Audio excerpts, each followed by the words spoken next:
ये तस्वीरें पुरानी नहीं हैं, ये तस्वीरें नई हैं। चलिए जरा इसकी आपको हम पहचान करवा देते हैं। जी हां, ये हनुमान बेनीवाल ही हैं जो अभी नागौर की लोकसभा सीट से अपना दावा ठोक चुके हैं। बीजेपी ने इनके विरोध में कोई प्रत्याशी नहीं खड़ा किया है। हाँ, कांग्रेस की ओर से ज्योति मिर्धा जरूर बेनीवाल की टक्कर में है। बीजेपी और बेनीवाल का ये प्यार ज्यादा पुराना नहीं है। चलिए थोड़ा पीछे लेकर चलते हैं। ये सभा समारोह का माहौल है, जयपुर का है और तारीख है 26 नवंबर। मंच पर खड़े हैं निर्दलीय विधायक हनुमान बेनीवाल। बेनीवाल के साथ है बीजेपी के भागी घनश्याम तिवारी। बेनीवाल ने सभा क्यों बुलाई, खुद ही देख लीजिए। दरअसल यहाँ बेनीवाल राजस्थान में तीसरा मोर्चे के रूप में नई पार्टी का गठन करने वाले हैं और साथ ही अपनी नई पार्टी की घोषणा भी, जिसका नाम है राष्ट्रीय लोकतांत्रिक पार्टी। इसी सभा में ही बेनीवाल ने तत्कालीन सीएम वसुंधरा राजे और वर्तमान सीएम अशोक गहलोत को क्या कुछ नहीं कहा था, वो तो राजस्थान की जनता को भलीभांति ही याद होगा। खैर, बीजेपी पर बेनीवाल की भड़ास और मोहब्बत समय समय पर दिखी जाती है।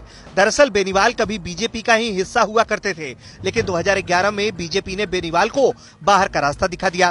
कहा जाता है कि कॉलेज के छात्र संघ चुनाव की सभा में बेनीवाल ने वसुंधरा को भ्रष्टाचार की देवी कहा। फिर क्या, अगले ही दिन अखबार बेनीवाल के बाहर निकाले जाने वाली खबरों से पट गए।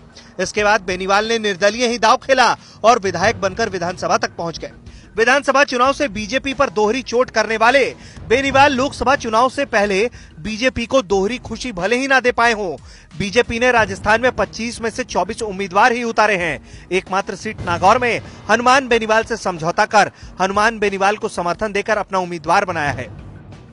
मैं तमाम जगहों पे आपके लिए काम करूंगा। नागौर के अंदर उन्होंने कहा आपको खुद को लड़ना होगा। मैंने कहा मैं विधायक हूँ, अगर मैं जीत गया तो सीट खाली करनी पड़ेगी।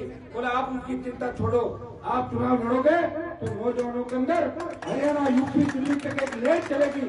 और मेरे भाइयों, जैसे ही भारतीय जनता पार्टी आरएलपी गठबंधन की घोषणा हुई, 4 दिन के अंदर सोशल मीडिया पे दिल्ली, वेस्ट यूपी तक एक ही नारा गूंज रहा है कि देश का प्रधानमंत्री नरेंद्र मोदी होना चाहिए।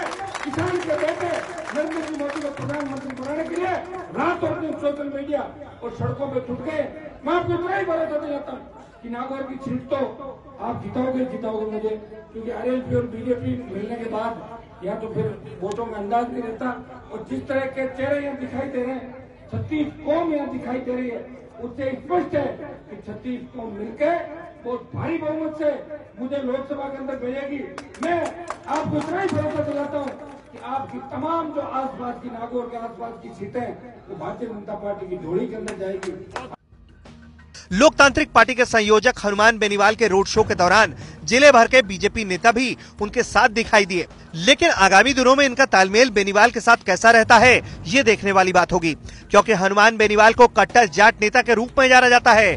वहीं कहा जाता है कि राजपूत नेताओं से उनका तालमेल कभी नहीं रहा।